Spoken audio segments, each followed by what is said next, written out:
PDI Perjuangan sudah bisa bernafas lega, Paul sekarang, Plong? Ya, semuanya bernafas lega. Hari ini setidaknya yang concern terhadap demokrasi yang baik, semuanya bernafas lega, meskipun nggak lega-lega amat. Karena belum sampai di batas akhir tanggal pendaftaran KPU. Artinya sebelum PKPU keluar, sebelum nanti itu fix dan kemudian masyarakat bisa merasakan manfaat dari putusan MK kemarin, maka saya kira nafas lega itu harus agak tertunda. Malam ini ada nafas lega, yes, karena akhirnya ada statement yang membatalkan terkait dengan rencana revisi undang-undang tersebut. Tetapi sekali lagi Mbak, menurut saya sudahlah, mari kita berhenti berapologetik bahwa kemarin yang dilakukan oleh DPR, rakyat tahu kok kalau itu kemudian ada sesuatu di sana. Rakyat bisa menduga kok bahwa ada potongan pasal-pasal yang selama ini seakan-akan terpisah-pisah.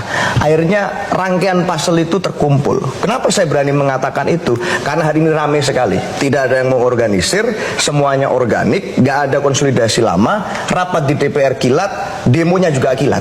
Semuanya langsung turun, masyarakat dari mana-mana, tidak hanya di Jakarta. Artinya apa? Kesadaran ini tumbuh di mana-mana. Rakyat bisa menangkap bahwa jangan-jangan ini ada pat-pat gulipat antara elit politik tertentu yang ingin menciptakan situasi semacam ini untuk agenda politik tertentu. Maka kenapa saya berani bilang begitu? Yang di demo DPR, tapi poster yang diangkat oleh masyarakat tentang Raja Jawa. Yang di demo DPR, yang diangkat poster masyarakat tentang keluarga Raja Jawa dan dinasti, UUD, ujung-ujungnya dinasti.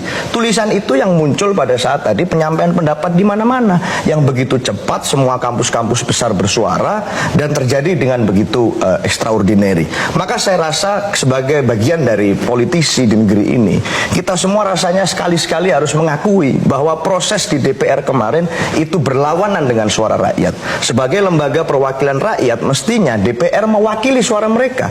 Faktanya hari ini mereka marah. Rakyat marah terhadap DPR, rakyat marah terhadap pat-pat gulipat, rakyat tidak mau kecolongan lagi, maka rakyat bersuara. Dan itulah poinnya. Maka saya kira sekarang kalau kami sih di posisi senyum-senyum tenang-tenang. Dari kemarin kita sudah bicarakan keras sekali tentang ini. Kita menganggap putusan MK itu adalah hadiah terbaik, kado terbaik untuk ulang tahun Republik Indonesia. Baru sehari tiba-tiba berubah semua. Akan dilakukan rancangan semacam itu. Kita tahu kok bahwa ini, kalau saya meminjam istilah dari MK, ini dianggap pembangkangan konstitusi kalau diteruskan. Masa kemudian rakyat diam saja melihat itu? Maka kita tolak dong. Kita di fraksi PDI Perjuangan di DPR menolak untuk dibawa ke paripurna. Maka hari ini sebaiknya kita bersimpati kepada teman-teman masyarakat yang turun ke DPR. Masih banyak kawan-kawan yang hari ini terluka. Saat kita ngobrol, berdiskusi, berdebat di sini, banyak sekali yang terluka. Kena gas air mata, kena sikat, kena tendang, kenapa? Semua mulai Freeport tadi. Masyarakat bisa melihat bagaimana rakyat Indonesia yang punya hak konstitusional untuk bersuara, untuk protes terhadap masa depan mereka yang mereka khawatirkan, lalu bertemu dengan aparat dan diperlakukan seperti itu. Hari ini mari kita bersimpati dengan mereka dan mengakui bahwa yang terjadi di DPR kemarin berlawanan dengan suara rakyat.